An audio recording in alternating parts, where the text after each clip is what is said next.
deuxième partie, mais j'aimerais venir premièrement au texte de référence.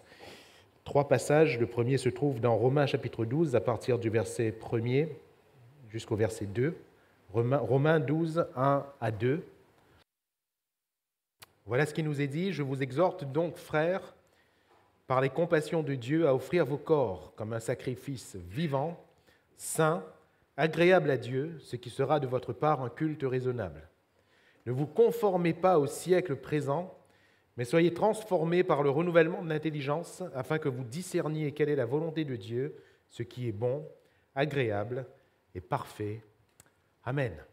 Gloire à Dieu. J'aimerais lire pour vous citer, ou si vous avez cette version, vous pourrez la lire avec moi, la version Parole de vie du même passage, qui est une version un peu plus dynamique, avec un français un peu plus usuel de nos jours.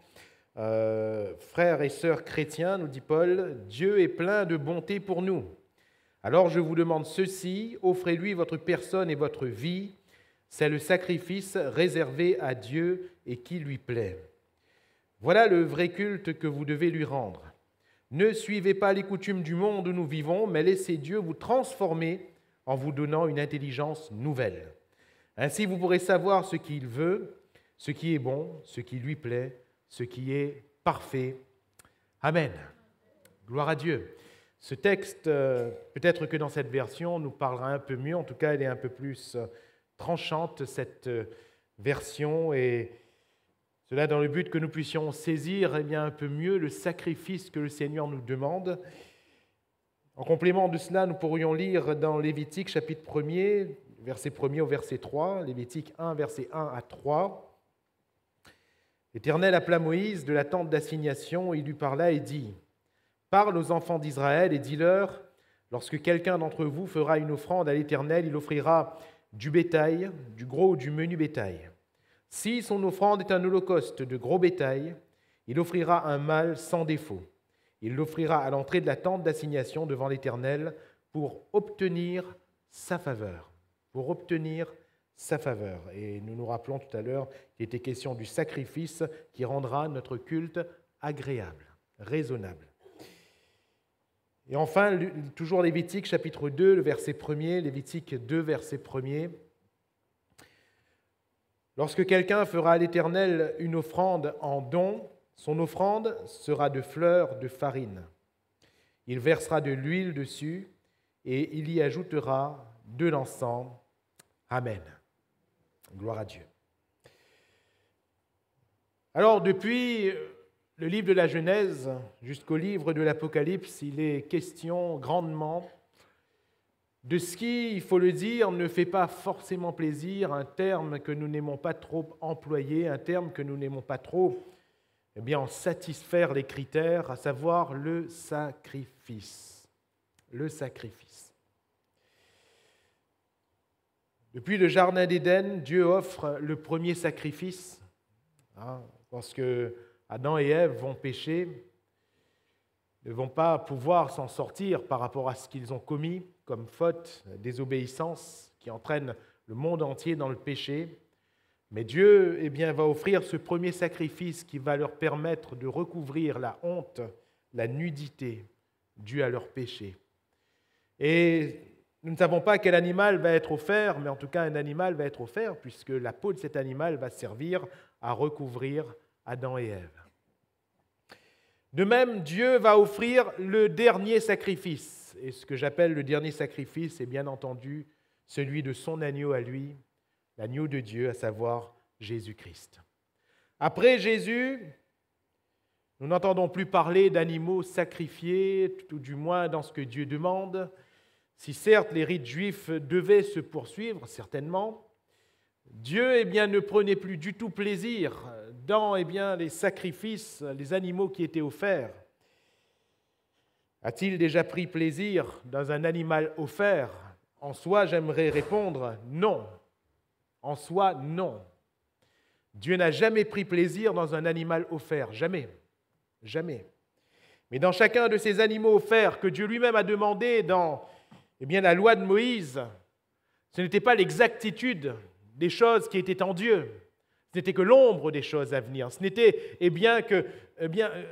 comme un préenseignement de ce qui devait venir, de ce qui devait être demandé. Dieu n'a jamais pris plaisir dans ces animaux offerts de manière absolue, et c'est ce que Paul va dire aux Romains. Mais dans chacun de ces animaux, quel que soit l'animal, que ce soit un bœuf, que ce soit un agneau, que ce soit un taureau, que ce soit une vache, quel que soit l'animal sacrifié, Dieu prophétiquement voyait Jésus-Christ offert à la croix. De telle sorte que lorsque Jésus va venir effectivement et qu'il va donner sa vie, ça y est, le sacrifice parfait est offert. Il n'y a plus besoin de sacrifice pour nous. Jésus crucifié est le sacrifice parfait pour chacun de nous. Alléluia. Mais Paul va nous dire ici, je vous exhorte donc, ou l'autre version, je vous demande ceci. Offrez à Dieu, question d'offrande. Il est question de ce qui va aller de notre volonté et non pas de Dieu qui va nous forcer à. Il n'est pas question de ce que Dieu va prendre de notre vie, il est question de ce que nous allons lui donner. Qu'est-ce que le Seigneur nous demande d'offrir? Nous demande-t-il de lui offrir un nouveau rite, une nouvelle religion? Non. Nous demande-t-il de lui offrir un nouveau sacrifice, dans le même sens des sacrifices de l'ancienne alliance? Non, non, car Jésus met fin à toutes ces choses.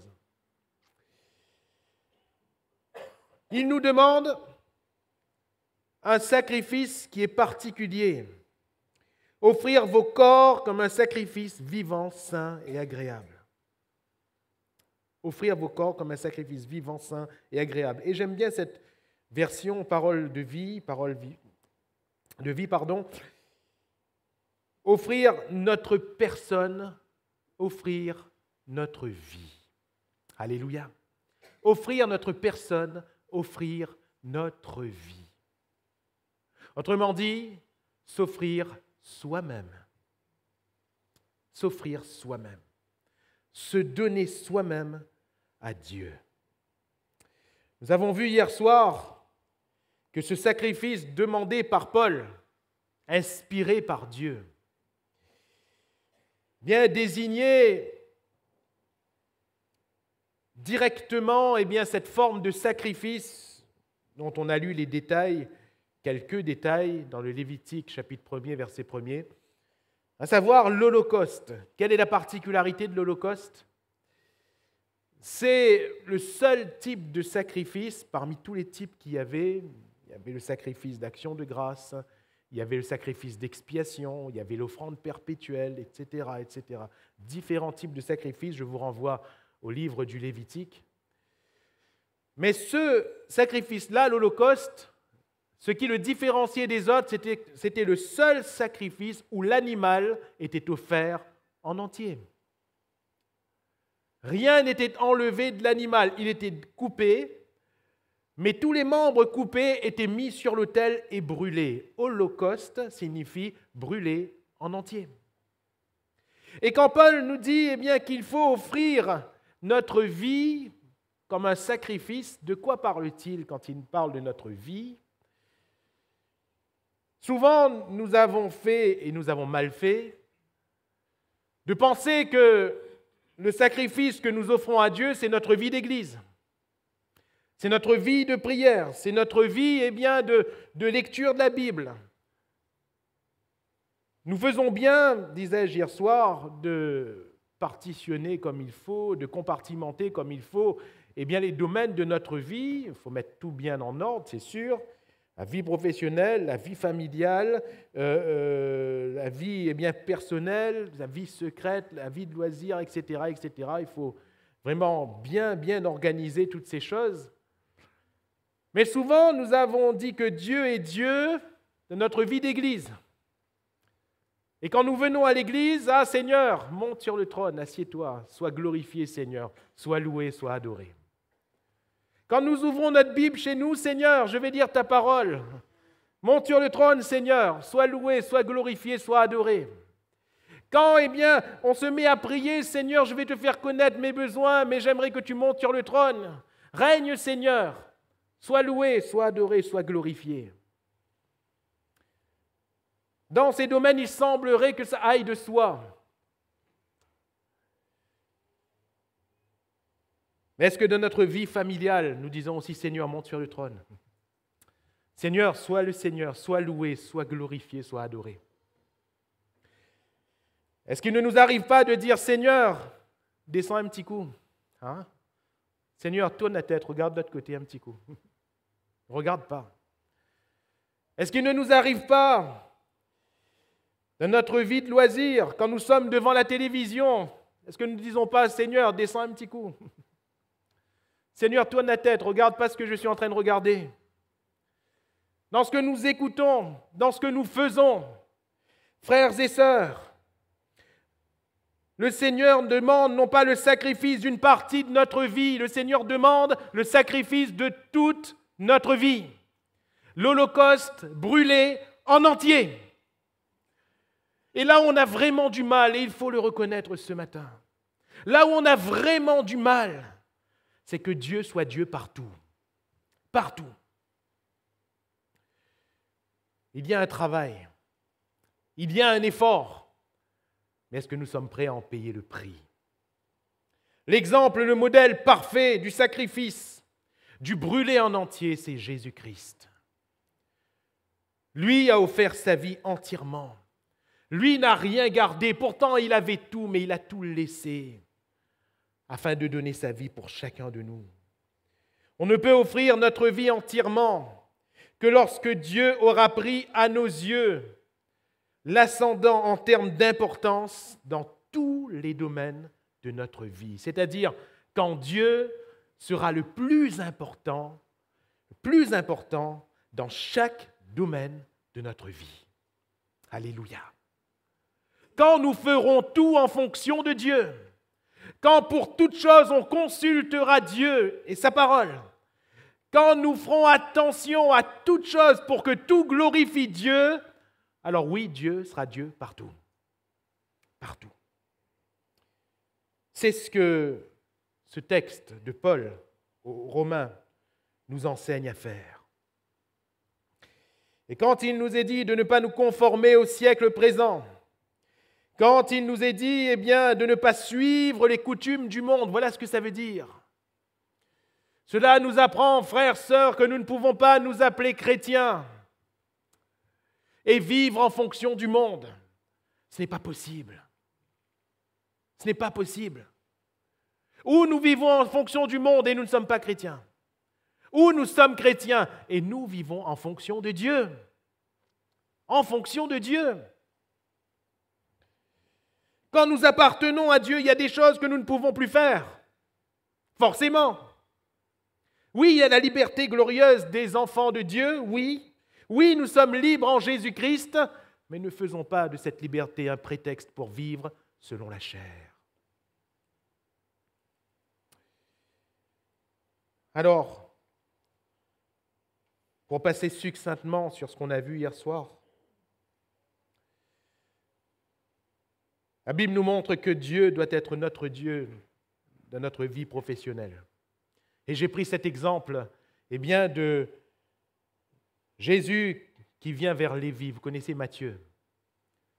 Et Lévi, il se trouve où? Dans son travail.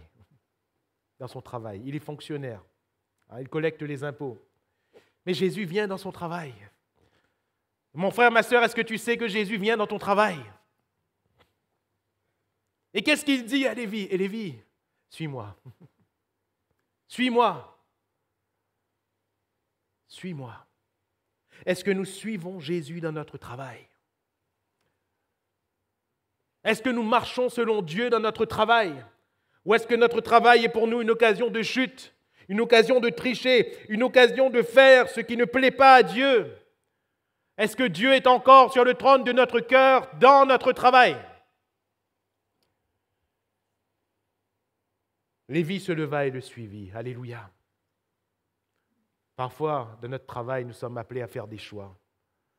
Et Jésus ne nous dit qu'une chose, suis-moi. Alléluia. Suis-moi.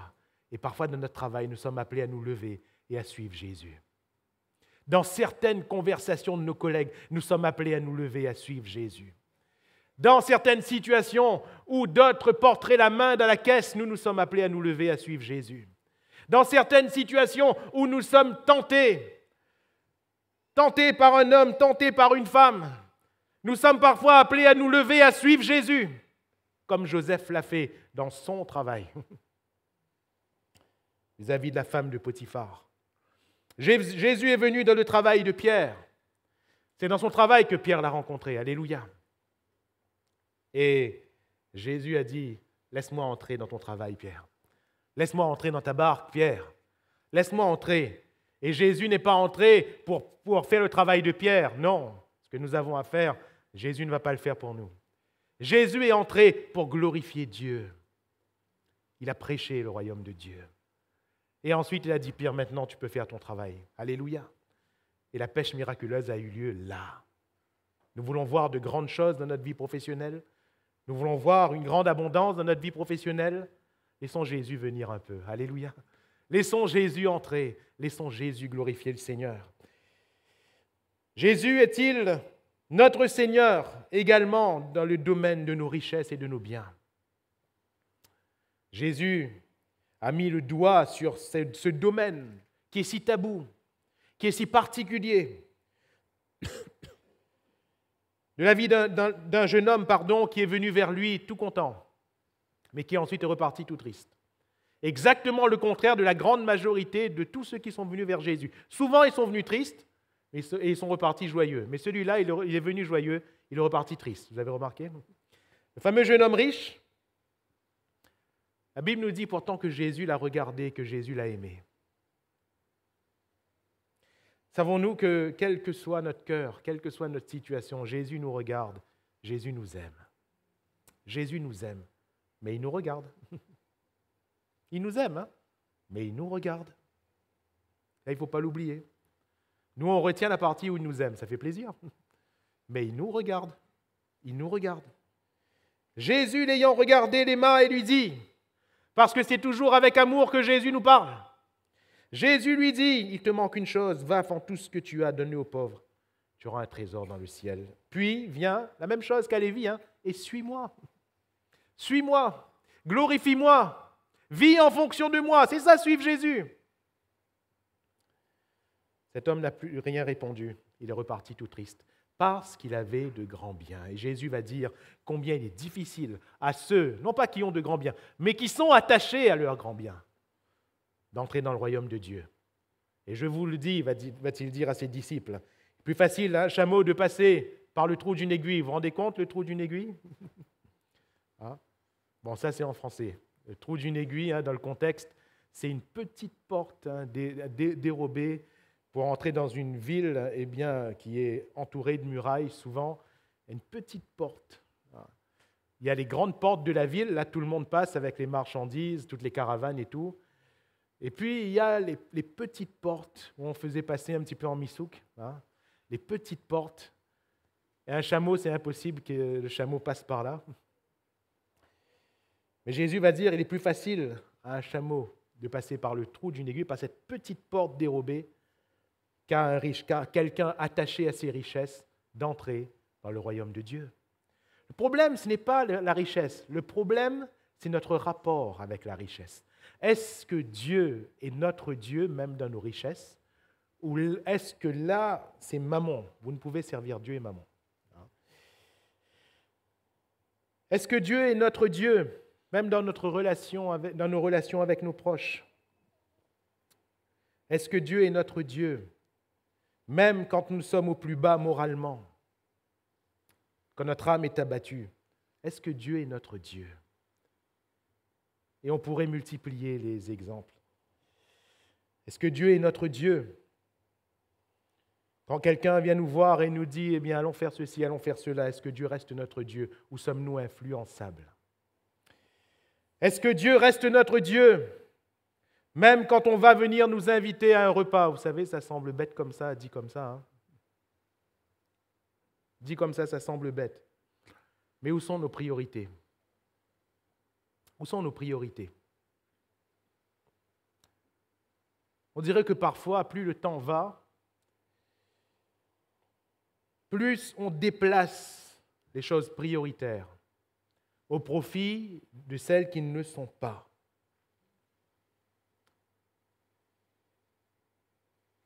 Et parfois, pardonnez-moi, je mets peut-être le doigt sur quelque chose, mais parfois, pour un repas, on ne vient pas à une réunion. Je pose juste la question, sans accuser qui que ce soit. Est-ce que Dieu est glorifié? Je pose juste la question. Est-ce que Dieu est glorifié? Est-ce que Dieu est glorifié quand nous les devons nous assiettes manger? Ou est-ce que Dieu est glorifié quand nous sommes en train de louer et de prier dans l'église? Je pose la question. Je laisse juste cette question. On a fait une priorité de ce qui n'est pas prioritaire.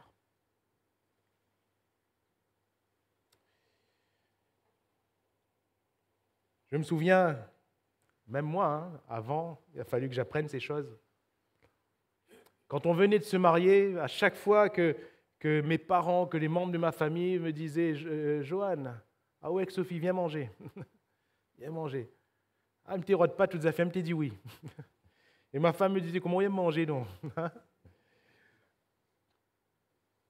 Arrête un peu, comment on aime manger, donc. Et à chaque fois, j'y allais. J'étais content, j'y allais. À chaque fois, eh bien, qu'on m'invitait, je me sentais honoré. J'y allais, j'y allais. Des fois, on arrivait à 11h le soir, à minuit le soir. J'étais fatigué. Et le matin, quand le réveil sonnait pour que j'aille prier, touc. Trop sommeil, trop fatigué. Et je négligeais la prière. Est-ce que Dieu était glorifié? Non. Non. Dieu n'est pas glorifié. Ce qui était prioritaire, c'était ces temps avec Dieu. Mais moi, j'ai annulé ces choses au profit de repas. Mais j'ai appris. J'ai appris. J'ai appris. J'ai appris à dire non. À dire non quand il le fallait. Vous savez, je disais au frère Samuel, mardi dernier, c'était l'anniversaire de mon père. 70 ans. 70 ans. Ça se fête. Ils l'ont certainement fêté. Moi, j'étais ici, on avait des réunions des moniteurs et monitrices. J'ai appris. J'ai appris. Parce que mon père, si Dieu lui prête vie, je vais le retrouver. Si Dieu lui enlever la vie, je vais le retrouver quand même. Mais savons-nous mettre notre vie sur l'autel? Le sacrifice. Comprenez? Ça ne fait pas plaisir. Le sacrifice. Il y a dans l'Église des services qui prennent l'eau parce que ceux qui servent n'ont plus la notion du sacrifice. Vous me connaissez, moi je n'ai jamais blâmé personne.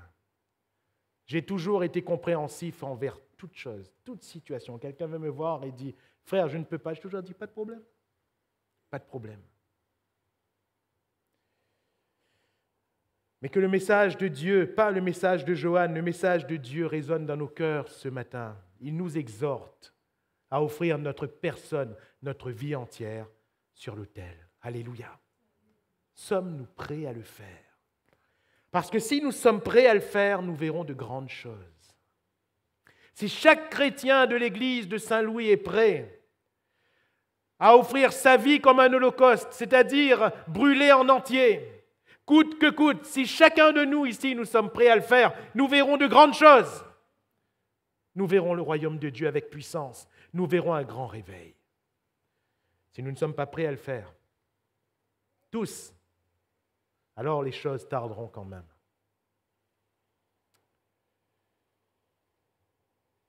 Il n'y a plus de temps à perdre. Frères, sœurs, il faut dès à présent offrir sa vie au Seigneur. C'est ce que la Bible nous montre dans nos relations avec les membres de notre famille. Jésus a dit « Ne croyez pas que je suis venu apporter la paix sur la terre, je suis venu apporter l'épée, car je suis venu mettre la division entre l'homme et son père, la fille et sa mère, la belle-fille et sa belle-mère. L'homme aura pour ennemi les gens de sa maison. » Non pas que Jésus veut semer l'inimitié, ce n'est pas ça. Mais il nous montre que des fois, nous aurons des choix à faire. des choix. Celui qui aime son père, sa mère plus que moi n'est pas digne de moi. Et celui qui aime son fils ou sa fille plus que moi n'est pas digne de moi. C'est fort. Ça coupe et ça fait mal, j'en conviens. Mais il faut que nous apprenions ces choses afin d'être propres à entrer dans le royaume de Dieu. Parfois, quand on est fatigué, on est abattu, on est découragé, on dit « Ah Seigneur, aujourd'hui, ils ne viennent pas rouvrir la Bible. Aujourd'hui, ils ne viennent pas prier. » Ça nous arrive à tous, n'est-ce pas? Et que dit Habakkuk? Quand il parle bien de cet état si difficile, mes genoux chancellent, en silence, je dois attendre le jour de la détresse, le figuier ne fleurira pas, la vigne ne produira rien, le fruit de l'olivier manquera. Tout va mal, tout va mal. Et à la fin, quand on pense qu'il va dire « je vais m'asseoir, je vais pleurer », c'est ce qu'on aurait tous fait quand on lit ce passage. Vous lirez chez vous à la fin de Habakkuk, chapitre 3. Vous lirez chez vous, mais qu'est-ce qu'il ajoute? Toutefois, je veux me réjouir en l'Éternel. Je veux me réjouir dans le Dieu de mon salut. L'Éternel, le Seigneur, est ma force. Il rend mes pieds semblables à ceux des biches. Il me fait marcher sur mes lieux élevés. Et il rajoute au chef des chantres avec instrument à cordes. C'est pas beau, ça? Voilà comment une vie noire devient un cantique pour le Seigneur. Voilà comment un tableau noir devient un cantique pour le Seigneur quand nous arrivons à nous réjouir même quand tout va mal. Ça veut dire que Dieu est Dieu même dans notre état de morale. Même quand notre âme est abattue, Dieu est Dieu. Et David va dire, « Pourquoi t'as abattu mon âme et gémis-tu au-dedans de moi? Espère en Dieu, car je le louerai encore. Je le louerai encore. » Alors, il nous sera demandé des comptes. Quand on sera aux portes du royaume de Dieu, au jour du jugement, il nous sera demandé des comptes. Rappelez-vous que Jésus va dire à un moment donné à ceux qui s'étaient présentés aux portes du royaume, « Je ne vous connais pas. Je ne vous connais pas. » Et dans cette parabole des noces, il nous est dit dans Matthieu chapitre 22, verset 1er, « Le royaume des cieux est semblable. » Jésus va dire à un roi qui fit des noces pour son fils. Il envoya ses serviteurs appeler ceux qui étaient invités aux noces. Et mes frères et mes sœurs, qui est invité aux noces? Qui Dieu a-t-il invité aux noces? Eh bien, j'aimerais répondre chacun d'entre nous ce matin. Nous sommes tous invités aux noces de l'agneau. Dieu nous appelle tous. Alléluia. Dieu nous appelle tous. Nous sommes tous invités. Il envoya ses serviteurs appeler ceux qui étaient invités aux noces, mais ils ne voulurent pas venir. Mais c'est terrible, c'est Dieu qui appelle. Pourquoi ne veulent-ils pas? Qu'est-ce qui fait qu'ils ne veulent pas venir? Il envoya encore d'autres serviteurs. Ça, c'est la grâce de Dieu. Qui invite, qui réitère son invitation, ça, c'est la grâce de Dieu. Et dans sa grâce, il va même dire, dites aux conviés, voici j'ai préparé mon festin, mes bœufs et mes bêtes grasses sont tués, tout est prêt, venez aux noces. Venez aux noces. Il donne même le menu, vous vous rendez compte? Parfois, si on hésite à aller à un repas, on pose la question, que c'est ça manger? Hein? Que ça allait préparer, c'est quoi le menu? Hein? C'est quoi le menu? Le Seigneur, il donne même le menu. Il dit, venez, venez, il y aura de l'abondance, il y aura des meilleures choses, venez, venez. Et puis moi, à ce moment du texte, je me pose la question, mais pourquoi ils ne viennent pas? Pourquoi ils ne viennent pas? Si on vous dit, allez, viens demain soir, on peut répondre, je suis content que tu m'invites, mais bon, je vais voir. Et si on te dit, viens, Nora Bichik, viens, va faire langouste, viens, va voir un bon côte de bœuf, viens, viens, et il aura en abondance, viens. Si on hésitait tout d'un coup, on disait, quand même, allez faire un petit tour. Pourquoi ils ne viennent pas? C'est terrible. Pourquoi ils disent non? Pourquoi ils disent non? Eh bien, la suite du texte nous dit pourquoi. Mais sans s'inquiéter de l'invitation, ils s'en allèrent, celui-ci à son champ, celui-là à son trafic. Celui-ci à son champ, celui-là à son trafic. Vous voyez, Dieu n'était pas Dieu partout. Leur vie n'était pas offerte à Dieu. Tous les domaines de leur vie n'étaient pas offerts à Dieu. Frères, sœurs, Est-ce que Dieu est Dieu de nos champs? Est-ce que Dieu est Dieu de notre trafic? Est-ce que Dieu est Dieu de toute notre vie? Notre entrée dans le royaume va en dépendre. Alléluia. Notre entrée dans le royaume va en dépendre. Et ce matin, notre propos, je n'ai pas voulu aller dans cette deuxième partie, parce que cette première partie constitue le socle, la base de tout. Que notre vie soit entièrement offerte à Dieu. Alors, quelle est la qualité de cette offrande qui est brûlée en entier, de cet holocauste qui est entièrement donné à Dieu? Quelle est la qualité? Nous avons eu dans Lévitique 2 cette qualité, la fleur de farine, l'huile et l'encens. Fleur de farine, l'huile, encens. Le Seigneur va dire, si quelqu'un me fait un don, si quelqu'un me fait une offrande, eh bien, il doit m'offrir la fleur de farine, l'huile et l'encens. Alors, de quoi nous parlent ces trois aspects, fleur de farine, huile, l'encens, concernant le sacrifice que nous offrons? La fleur de farine nous parle de pureté. L'huile, nous parle de l'onction du Saint-Esprit, et l'encens nous parle de la louange perpétuelle envers notre Dieu. La fleur de farine ou la pureté. Il y a la farine et il y a la fleur de farine. Et si vous analysez un petit peu, pour ceux qui s'y connaissent peut-être, bien ils savent que la fleur de farine est la partie la plus pure de la farine. La farine en soi, ça a déjà une couleur qui nous parle de pureté, c'est blanc. Mais la fleur de farine, c'est la partie la plus pure. La plus pure. Et le Seigneur voulait que l'offrande soit offerte avec ce qui était le plus pur. Le plus pur. Frères et sœurs, notre sacrifice n'est pas agréé, absolument pas, si ce n'est pas premièrement un sacrifice de pureté. De pureté. Alors, nous touchons bien sûr, encore une fois, à des choses qui sont sensibles, mais dont il nous faut aborder ce matin, forcément. Qu'est-ce qui n'est pas pur dans l'homme? Et qu'est-ce qui est pur devant Dieu? Allons directement à ces questions qui sont essentielles. Nous avons tous nos définitions des choses, nos appréhensions aussi des choses. Nous voyons que pour les pharisiens et les scribes qui maîtrisaient la loi pourtant, qui maîtrisaient les textes sacrés et saintes écritures, nous voyons quand même que pour ces gens qui étaient avertis, il y avait une définition particulière de la pureté. Cela nous apprend que vous et moi, nous pouvons avoir aussi notre définition particulière de la pureté. Pour eux, la pureté, c'était quoi? Se laver les mains avant de passer à table. Se laver les mains avant de passer à table. Alors, ils ont reproché Jésus pour les disciples qui ne se lavaient pas les mains avant de se mettre à table.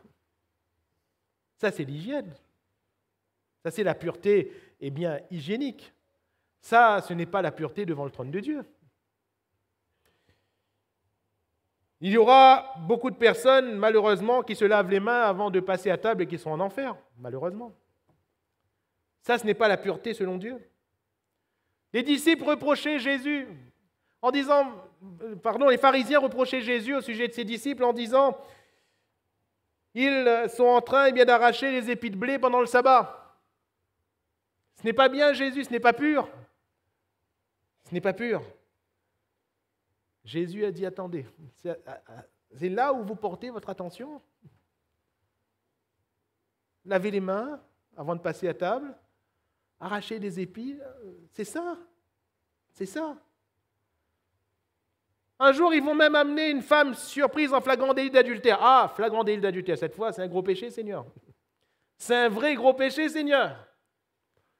C'est un vrai gros péché, seulement qu'est-ce qu'ils voulaient lui faire? Ils voulaient la tuer. Pour eux, ce n'était pas grave de vouloir tuer cette femme.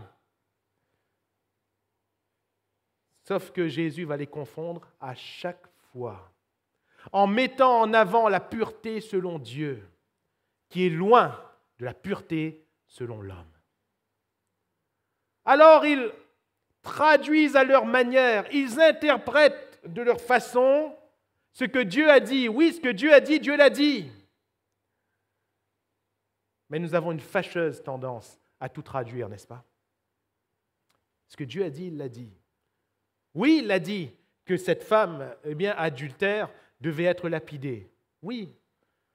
Et Jésus va dire que celui qui est sans péché, que celui qui n'a jamais péché, jette le premier la pierre.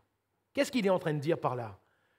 Que s'il faut jeter à cette femme la pierre parce qu'elle est adultère, peut-être qu'à toi aussi, il faut te jeter la pierre, mais pour autre chose. Pour autre chose. Mais péché, c'est péché. Et si l'un doit mourir pour son péché, l'autre aussi, n'est-ce pas?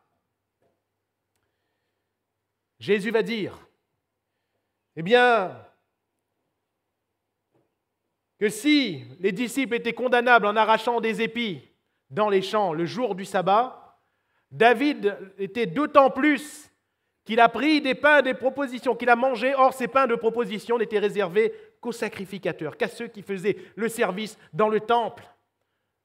Et Dieu avait bien dit que si quelqu'un d'autre y touche, c'est Dieu qui l'a dit, il devait mourir. Il devait mourir.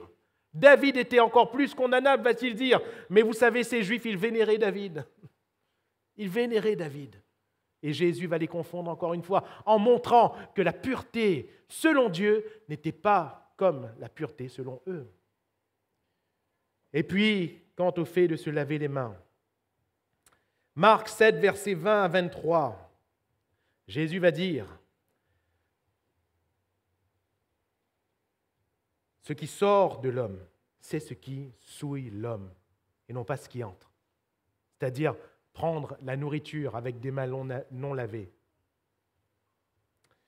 C'est ce qui sort, car c'est du dedans, c'est du cœur des hommes que sortent les mauvaises pensées, les adultères, les impudicités, les meurtres, les vols, les cupidités, les méchancetés, la fraude, le dérèglement, le regard envieux, la calomnie, l'orgueil, la folie. Toutes ces choses mauvaises sortent du dedans et souillent l'homme. Sacrifice de pureté, Jésus nous montre ce qui nous souille, ce qui nous rend impurs. Et ce qui nous rend impurs, mes frères et mes sœurs, ce n'est pas une action que nous aurions faite par rapport à une autre, non. Non. Ce qui nous rend impurs devant Dieu, c'est ce qui est là dans notre cœur. Et la bouche parle de l'abondance du cœur. Ce qui sort. Jésus dit toutes ces choses mauvaises sortent du dedans. C'est-à-dire que ces choses mauvaises, ce qui nous rend impurs, est déjà dedans. Est à l'intérieur de nous. Et de notre cœur méchant, mauvais, tortueux par-dessus tout. Et tant que notre cœur va être méchant, mauvais, tortueux par-dessus tout, frères, sœurs, devant Dieu, nous ne sommes pas agréés. Ce n'est pas possible. Nous ne sommes pas agréés. Alors, Jésus veut rétablir les choses comme Dieu les veut. Parfois, on a entendu, on a interprété. Mais Jésus, il va dire dans Matthieu 5, on peut le lire ensemble, Matthieu 5, à partir du verset 21.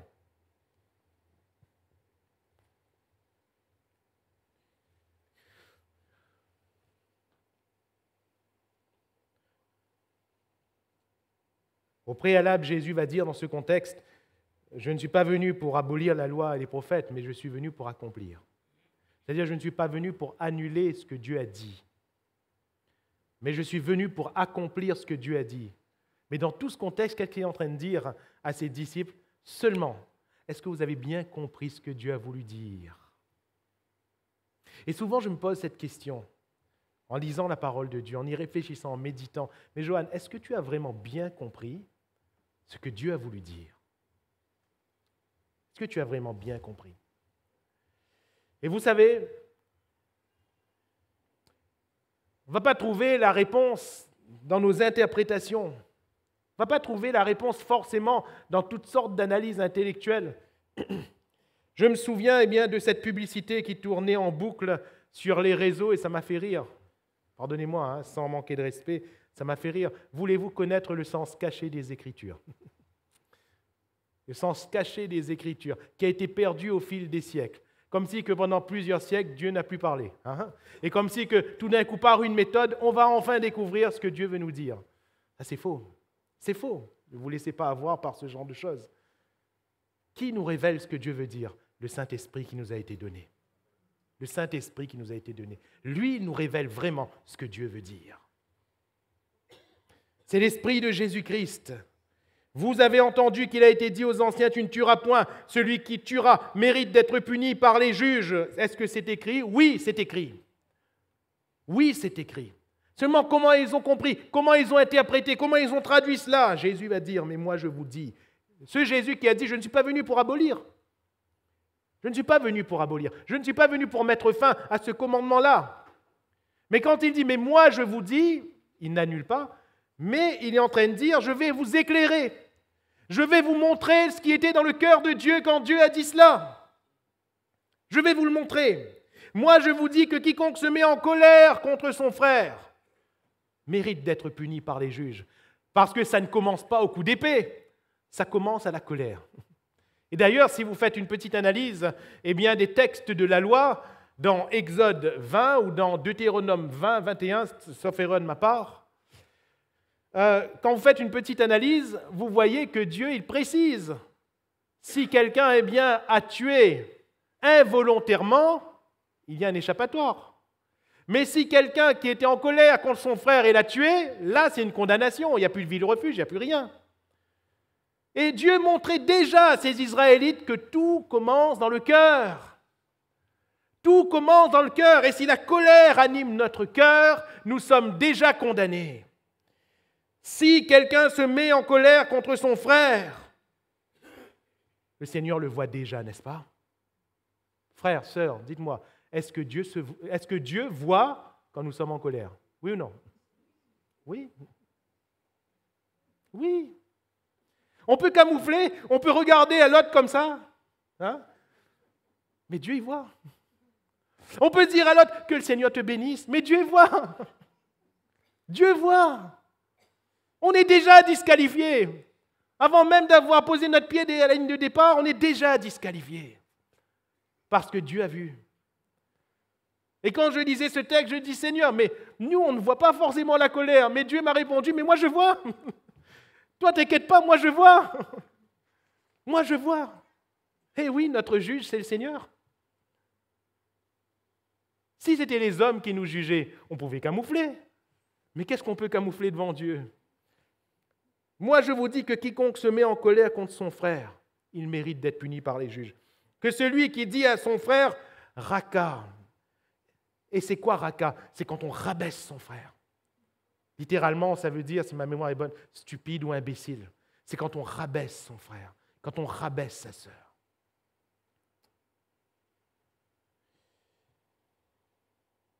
Il mérite d'être puni par le Sanhédrin, ce fameux tribunal que tous les Juifs craignaient. Et que celui qui lui dira insensé mérite d'être puni par le feu de la géhenne. Voyez-vous, notre pureté, elle se situe là, ou notre impureté, elle se situe là. Elle se situe là, dans notre considération de notre frère, de notre sœur. Jésus va plus loin. Si donc tu présentes ton offrande à l'autel et que là tu te souviennes que ton frère a quelque chose contre toi, laisse là ton offrande. Donne pas ton offrande. Vous vous rappelez les questions de l'offrande du sacrifice? Si on dit Seigneur, je te donne ma vie, mais qu'on se rappelle, parce que faites-moi confiance, le Saint-Esprit va nous rappeler. Si notre mémoire naturelle ne se rappelle pas, le Saint-Esprit va nous rappeler. Et il va nous dire, mais là tu vas donner quelque chose à Dieu. Ah, il y a un truc qui ne va pas avec ton frère, avec ta sœur. Et le Saint-Esprit va nous mettre le feu rouge en disant, pause là. Ce que tu vas donner, pause. On veut griller le feu rouge du Saint-Esprit? Je peux vous dire, c'est déjà terrible de griller le feu rouge devant le gendarme. Hein? Une fois, il y a quelqu'un, je me souviens, c'était devant moi, Il y a quelqu'un pour qui le feu était au vert, a passé à l'orange et allait passer au rouge, et le gars, il est passé quand même. Et la voiture derrière lui, qui était une voiture normale, banalisée, c'était un gendarme en civil. Hop, le gendarme a mis le gyrophare derrière, tout de suite, amende. J'ai dit, waouh! C'est passé tellement vite, ça a dû prendre 5 secondes. Et le gars, en 5 secondes, il a gagné son amende. Hein. C'est terrible déjà de griller un feu rouge devant le gendarme. Vous croyez que c'est quoi que de griller un feu rouge du Saint-Esprit? Si le Saint-Esprit, il met un feu rouge, croyez-moi, et ce type de feu rouge-là, c'est même pas une amende, c'est la prison directe. Hein. La prison directement. Si on se souvient qu'on a quelque chose, ou bien que notre frère a quelque chose contre nous, ça doit nous mettre mal à l'aise. Pose ton offrande, nous dit le Saint-Esprit. Va te réconcilier d'abord. Ensuite, tu viendras offrir ton offrande, c'est-à-dire ce sera feu vert. C'est bon, tu pourras passer, tu pourras offrir ton offrande. La considération de notre frère, de notre sœur, notre communion avec notre frère et notre sœur. Et puis, accorde-toi promptement avec ton adversaire pendant que tu es en chemin avec lui. Et on peut dire, Seigneur, pourtant c'est mon adversaire. Pourtant c'est mon adversaire. Accorde-toi promptement, le verset 25 nous dit, avec ton adversaire pendant que tu es en chemin avec lui, de peur qu'il ne te livre au juge, que le juge ne te livre à l'officier de justice, et que tu ne sois mis en prison, je te le dis en vérité, tu ne sortiras pas de là, que tu n'aies payé le dernier cadran. C'est le Seigneur qui parle. Et qu'est-ce qu'il est en train de dire? Si tu es en procès avec un adversaire, si tu ne te réconcilies pas, tu seras en prison. On peut dire, Seigneur, mais pourtant j'ai raison. Le Seigneur, il ne cherche même pas qui a raison, qui a tort. Il dit que tu iras en prison. Et tu paieras ce que tu dois. Mais Seigneur, pourtant j'ai raison. Oui, mais mon frère, ma sœur, est-ce que tu sais que dans l'Église, tu n'as pas d'adversaire? Nous n'avons que des frères et des sœurs dans l'Église. Alléluia. Nous sommes dans ce contexte où il est question de notre frère. Et puis tout d'un coup, Jésus parle d'un adversaire. Mes frères et mes sœurs, tout d'un coup, un frère peut-il devenir un adversaire? Une sœur peut-il devenir, un adversaire? Et je crois que c'est avec beaucoup de tristesse que le Seigneur voit parfois dans son Église de la concurrence, de l'adversité, de l'animosité, comme si que l'un par rapport à l'autre. Mais mes frères, sœurs, nous sommes frères et sœurs. Alléluia. Nous sommes frères et sœurs, nous nous aimons les uns les autres.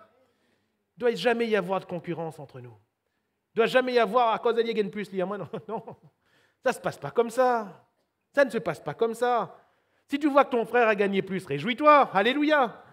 Dis-toi que si lui, il a gagné, l'Église de Dieu a gagné, donc j'ai gagné. Amen. Et si on raisonne d'une manière individuelle ou personnelle, je crois que nous perdons, et nous perdons trop. Alors, pureté du cœur. Voyez-vous, ce n'est pas forcément ce que nous pensons. Les paragraphes suivants, et là je vous laisserai poursuivre dans ce même angle d'étude chez vous. Vous avez appris qu'il a été dit, tu ne commettras point d'adultère. Seulement, comment vous avez compris cela? Tu ne commettras point d'adultère. Mais moi, je vous dis, quiconque regarde. Quiconque regarde une femme pour la convoiter. Même chose. Un adultère, c'est un fait, c'est un état. Oui, on peut se prononcer dessus. Mais un regard, qui peut prononcer formellement sur un regard? Mais Dieu voit notre regard, pas vrai? Dieu, il voit notre regard. On pourra dire tout ce qu'on veut, Seigneur, mal à vue, seulement mets-toi dans la tête. Mais le Seigneur, il voit comment on a regardé. Le Seigneur, il voit. Il voit. Il voit si on a vu, innocemment, et il voit aussi si on a observé, si on a regardé une femme qui n'est pas la nôtre, un mari qui n'est pas le nôtre, et si dans notre cœur a été enfanté quelque chose de plus profond. Quiconque regarde une femme pour la convoiter a déjà commis un adultère avec elle. Comment est-ce qu'on regarde? Comment est-ce qu'on regarde? Et Dieu juge nos regards. Et il nous dit, si ton œil est pour toi une occasion de chute, jette-le. Arrache-le, jette-le. Jette-le loin de toi. Il ne s'agit pas, de l'œil physique. Vous vous rendez compte? Une église avec la moitié n'a plus les yeux. L'autre moitié n'a plus la jambe. Comment on nous fait? Voilà. Ce n'est pas d'une manière littérale qu'il faut le prendre, ce texte. Vous savez, il y a des choses à arracher dans notre vie. Il y a des choses à arracher dans notre cœur. Il y a des choses à arracher dans notre mentalité. Il y a des choses à arracher dans nos manières, dans nos caractères. Il y a des choses à arracher. Arracher. Le monde regarde comme il veut. Pour le monde, ce n'est pas grave d'être marié et d'aller le soir avec une autre femme ou avec un autre homme. Pour le monde, ce n'est pas grave d'aller sur Internet, puisque c'est facile aujourd'hui, et d'aller regarder les photos que l'un ou l'autre a postées. Pour le monde, ce n'est pas grave d'enfanter les choses dans le cœur ou même de passer à l'acte. Ce n'est pas grave.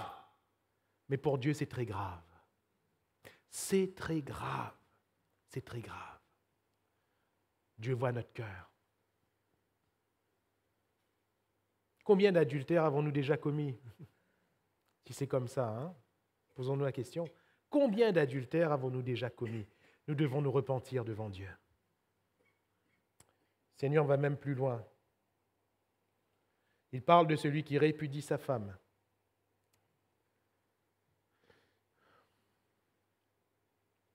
Notre frère David Mohan et son épouse sont venus la semaine dernière. Et il y a quelque chose qui les a profondément choqués. Profondément choqués. Parfois, en mangeant comme ça, on discutait. Et le frère Mohan, il me parlait, il me disait, oui, ben, telle personne, ou telle personne, ou telle personne, eh bien, c'est quoi sa situation, c'est quoi sa vie, c'est quoi ceci, c'est quoi cela. Et parfois, quand il apprenait qu'il y avait eu, eh bien, tout d'un coup, un divorce, un mariage, un redivorce, un remariage, il était... Et moi, même en parlant, je me disais, mais c'est vrai, ça ne m'a jamais choqué en fait. Parce que nous, on est de notre culture. Et en France, c'est comme ça. Eux, dans leur culture, en Inde, ce n'est pas du tout comme ça.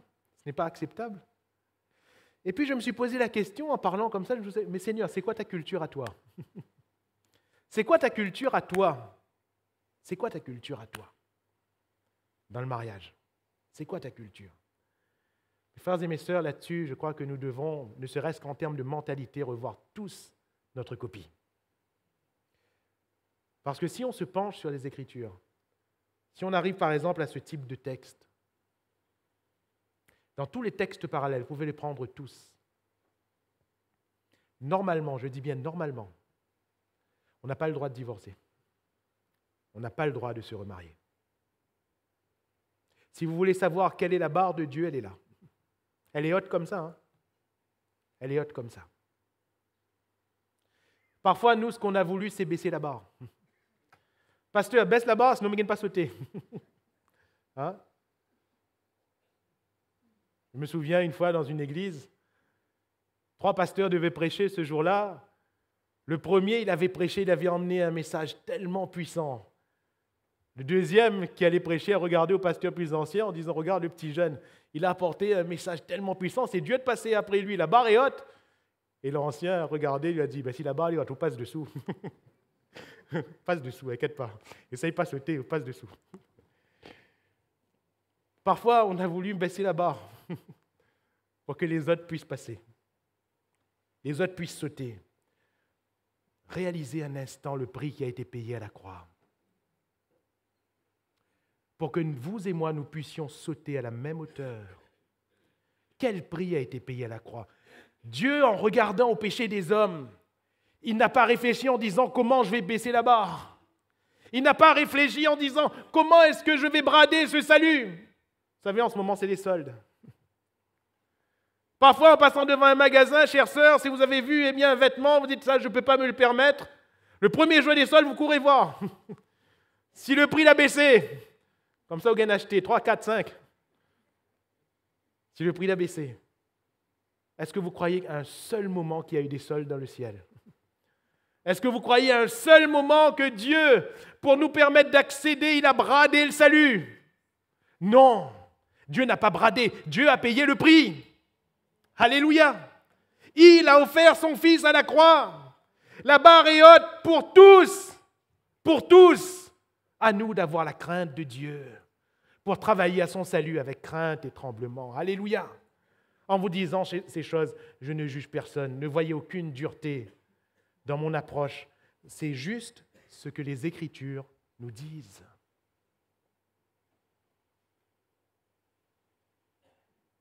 Ne nous amusons pas. Ne nous amusons pas.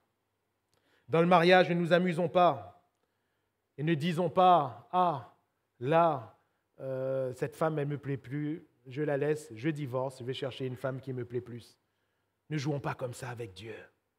Voilà pourquoi, très souvent, d'une manière pastorale, quand des gens viennent nous voir pour nous marier, on les amène à réfléchir à 2, 3 fois, 10 fois, 20 fois avant de signer l'acte du mariage.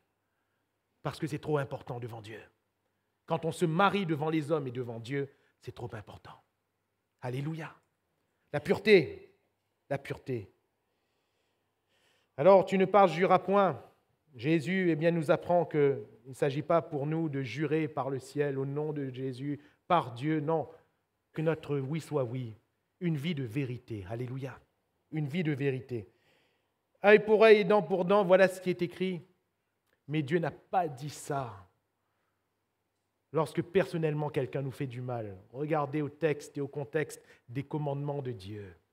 Dieu n'a pas dit ça pour ceux qui s'élèveraient individuellement contre nous, contre moi. Mais Dieu a parlé de cela, et je vous le laisse comme ça, nous n'aurons pas le temps de l'approfondir. Dieu a parlé pour ceux qui s'élèveraient contre son nom à lui, contre son peuple, contre ses paroles à lui. Et concernant les individus, concernant notre prochain, le Seigneur apprend à aimer notre prochain comme nous-mêmes. Le Seigneur, il nous dit que si quelqu'un nous frappe sur une joue, présentons-lui l'autre. Si quelqu'un nous prend, notre vêtement, donnons-lui encore notre manteau. Si quelqu'un nous demande de faire 1 000 avec lui, faisons-en 2, etc., etc. Aimez vos ennemis, bénissez ceux qui vous maudissent. Voilà le cœur que Jésus veut nous donner. Alléluia. Voilà la pureté qui doit sortir de notre cœur. Et si nous avons péché, frères, sœurs, le sang de Jésus peut nous laver ce matin. Si nous sentons notre cœur impur devant Dieu, son sang peut nous laver parfaitement ce matin. Alléluia. Alors, si nous sommes lavés par le sang de Jésus, pardonnez-moi, le temps passe tellement vite. Je vais essayer en 2-3 minutes d'aller à ma conclusion. Le sacrifice devait être imbibé, empreint d'huile, de l'huile. L'huile devait être versée dessus. Fleur de farine, pureté. L'huile nous parle de l'onction de l'Esprit de Dieu. L'Esprit de Dieu est aussi symbolisé par le feu. Ce feu qui, sous l'Ancienne Alliance, est à maintes reprises descendu du ciel sur le sacrifice que Dieu a créé. Le feu de Dieu a consumé le sacrifice, le premier sacrifice offert à l'occasion de la dédicace du tabernacle de Moïse. Le feu du Saint-Esprit est descendu sur l'offrande que va offrir Élie sur le mont Carmel, en face de ces 450 prophètes de Baal et de ces 400 prophètes d'Astarté. Pour eux, il n'y a pas eu de feu, parce que leur Dieu est mort. Mais nous avons le feu, parce que notre Dieu est vivant, parce que Christ est ressuscité, qu'il est allé au Père et qu'il nous a envoyé le Saint-Esprit. Jésus est venu comme un sacrifice. Comme un sacrifice. Et il va dire, tu n'as voulu, en réalité, aucun animal en sacrifice. Aucun animal. Mais tu m'as formé un corps. Voilà pourquoi j'ai dit « je viens », car dans le rouleau du livre, il est question de moi. Mais quand il dit « je viens », que dit-il ? Que dit la prophétie au sujet de Jésus et qu'il va reprendre par la suite ? « L'Esprit du Seigneur est sur moi, parce qu'il m'a oint. » Alléluia. L'Esprit du Seigneur est sur moi parce qu'il m'a oint pour... Frères et sœurs, le Saint-Esprit doit être partout dans notre vie. Partout. Et nous devons être remplis du Saint-Esprit partout, dans l'Église, devant Dieu quand nous sommes tout seuls, dans notre famille, dans notre travail. Nous devons être remplis du Saint-Esprit. Mon frère et ma sœur, est-ce que tu veilles à être rempli du Saint-Esprit dans ton travail ? Quand nous allons faire nos courses, est-ce que tu veilles à être rempli du Saint-Esprit quand tu vas faire tes courses ? Je me souviens du témoignage de ce pasteur alors qu'il était en train de prier dans son bureau devant Dieu. La présence de Dieu était là, disait-il, l'onction de Dieu était là, le Saint-Esprit remplissait son cœur, il est en train de louer Dieu, et tout d'un coup il entend la voix de sa femme. Et sa femme lui dit, « Chérie, pour ce midi, je suis en train de cuisiner, mais va vite au supermarché, va acheter un poulet. » Alors il se dit, « Seigneur, je suis en train de te louer, t'adorer, qu'est-ce que j'ai à faire d'un poulet ?» Et dans sa tête, il s'est dit, « Mais elle ne peut pas aller chercher elle-même. Mais elle ne va pas manquer de respect à sa femme. » Il ne va pas manquer de respect à sa femme. Et il va dire, tu n'es pas très content, hein, mais le Saint-Esprit venait de le remplir. Et il a dit, ben je suis parti, je suis allé au supermarché, je suis allé devant le rayon de poulet, j'ai vu un poulet. J'ai pris le poulet, et au même moment, il y avait une dame qui a mis sa main pour prendre un poulet. Et elle m'a regardé, et elle m'a dit, vous êtes pasteur? Je vous connais. Et le pasteur a dit, effectivement. Et c'était une dame qui, il y avait quelques années, était venue dans cette ville et était venue à l'église. Et ensuite, elle était retournée dans son pays d'origine. Et après plusieurs années de galère, plusieurs années de difficultés, plusieurs années même de souffrance, était revenue dans cette ville dans le but de travailler. Mais pour elle, Jésus ne voulait plus d'elle. C'était fini. C'était fini pour elle. Et ce pasteur rempli du Saint-Esprit lui a dit, « Mais Jésus vous aime, madame.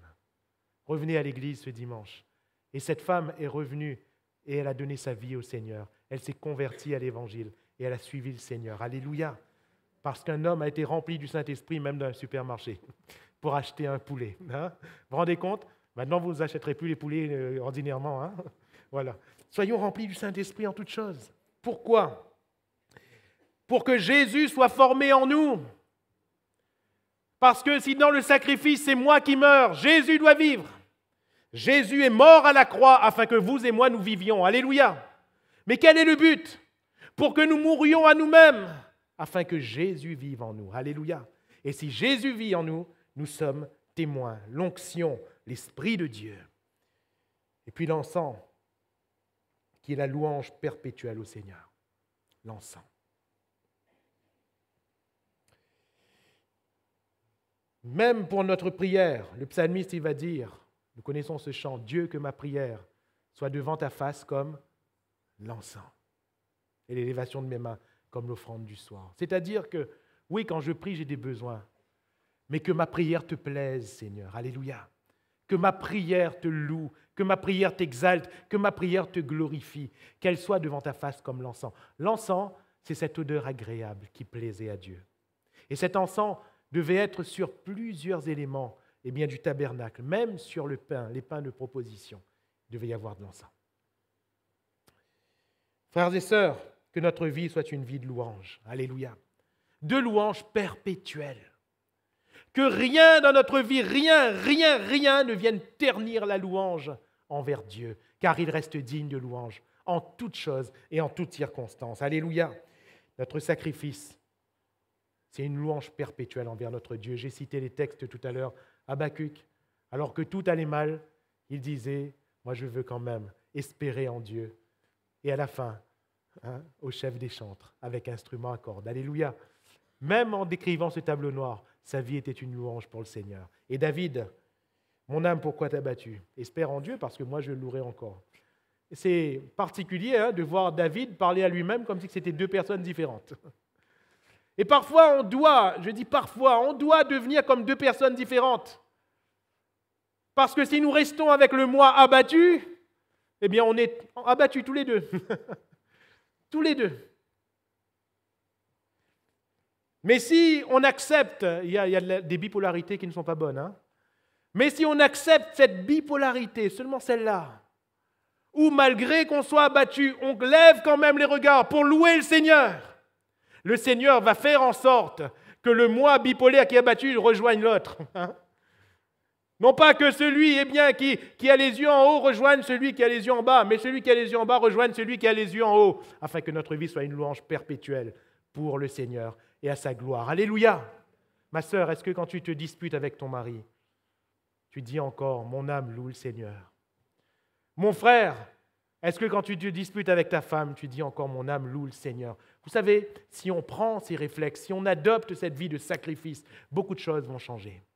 Parce qu'on sait que pour louer le Seigneur, il faut aller se réconcilier avec l'autre, pas vrai?